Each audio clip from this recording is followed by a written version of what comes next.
آپ صلی اللہ علیہ وآلہ وسلم نے اس سے رونے کی وجہ پوچھی تو اس نے بتایا کہ میں ایک غلام ہوں، سارا دن اپنے مالک کی بکریاں چراتا ہوں، شام کو تھک کر جب گھر آتا ہوں تو میرا مالک مجھے گندم کی ایک بوری پیسنے کے لیے دے دیتا ہے، جس کو پیسنے میں ساری رات لگ جاتی ہے۔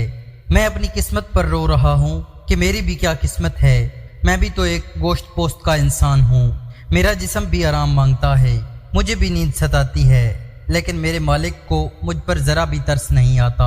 کیا میرے مقدر میں ساری عمر اس طرح رو رو کے زندگی گزارنا لکھا ہے؟ نبی کریم صلی اللہ علیہ وآلہ وسلم نے فرمایا، بسم اللہ الرحمن الرحیم۔ اعلان نبوت کے چند روز بعد نبی کریم صلی اللہ علیہ وآلہ وسلم ایک رات مکہ کی ایک گلی سے گزر رہے تھے کہ انہیں ایک گھر میں سے کسی کے رونے کی آواز آئی۔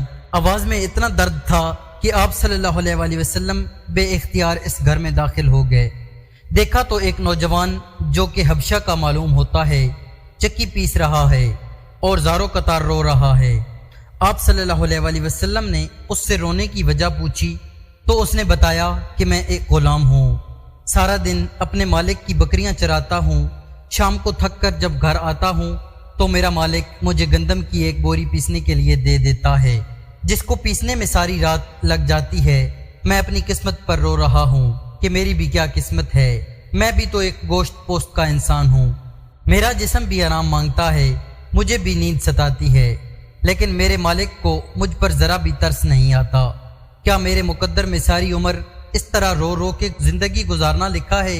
نبی کریم صلی اللہ علیہ وآلہ وسلم نے فرمایا کہ میں تمہارے مالک سے کہہ کر تمہاری مشقت تو کم نہیں کروا سکتا، کیونکہ وہ میری بات نہیں مانے گا۔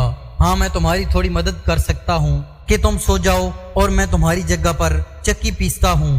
وہ غلام بہت خوش ہوا اور شکریہ ادا کر کے سو گیا، اور آپ صلی اللہ علیہ وآلہ وسلم اس کی جگہ چکی پیستے رہے۔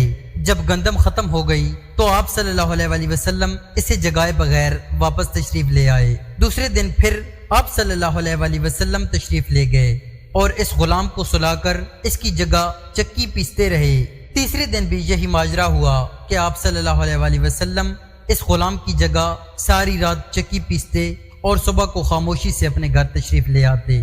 چوتھی رات آپ صلی اللہ علیہ وآلہ وسلم وہاں گئے تو اس غلام نے کہا، اے اللہ کے بندے، آپ کون ہو اور میرا اتنا خیال کیوں کر رہے ہو؟ ہم غلاموں سے نہ کسی کو کوئی ڈر ہوتا ہے اور نہ کوئی فائدہ، تو پھر آپ یہ سب کچھ کس لیے کر رہے ہو؟ آپ صلی اللہ علیہ وآلہ وسلم نے فرمایا کہ میں یہ سب انسانی ہمدردی کے تحت کر رہا ہوں، اس کے علاوہ مجھے تم سے کوئی غرض نہیں۔ اس غلام نے کہا کہ آپ کون ہو؟ نبی کریم صلی اللہ علیہ وآلہ وسلم نے فرمایا، کیا تمہیں علم ہے کہ مکہ میں ایک شخص نے نبوت کا دعویٰ کیا ہے؟ اس غلام نے کہا، ہاں میں نے سنا ہے کہ ایک شخص جس کا نام محمد صلی اللہ علیہ وآلہ وسلم ہے اپنے آپ کو اللہ کا نبی کہتا ہے۔ آپ صلی اللہ علیہ وآلہ وسلم نے فرمایا کہ میں وہی محمد صلی اللہ علیہ وآلہ وسلم ہوں۔ یہ سن کر اس غلام نے کہا کہ اگر آپ ہی وہ نبی ہیں تو مجھے اپنا کلمہ پڑھائیے، کیونکہ اتنا شفیق اور مہربان کوئی نبی ہو ہی نہیں سکتا جو غلاموں کا بھی اس قدر خیال رکھے۔ آپ صلی اللہ علیہ وآلہ وسلم نے انہیں کلمہ پڑھا کر مسلمان کر دیا۔ پھر دنیا نے دیکھا کہ اس غلام نے تکلیفیں اور مشقتیں برداشت کی، لیکن دامن مصطفیٰ نہ چھوڑا۔ انہیں جان دینا تو گوارا تھا، لیکن اتنے شفیق اور مہربان نبی کا ساتھ چھوڑنا گوارا نہ تھا۔ آج دنیا انہیں بلال حبشی رضی اللہ تعالی عنہ کے نام سے جانتی ہے۔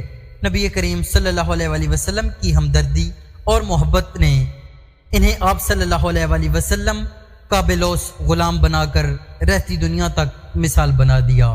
دوستو، آپ کو یہ آج کی ویڈیو اچھی لگی ہو تو ہمارے چینل کو سبسکرائب کریں اور ویڈیو کو لائک کریں۔ شکریہ۔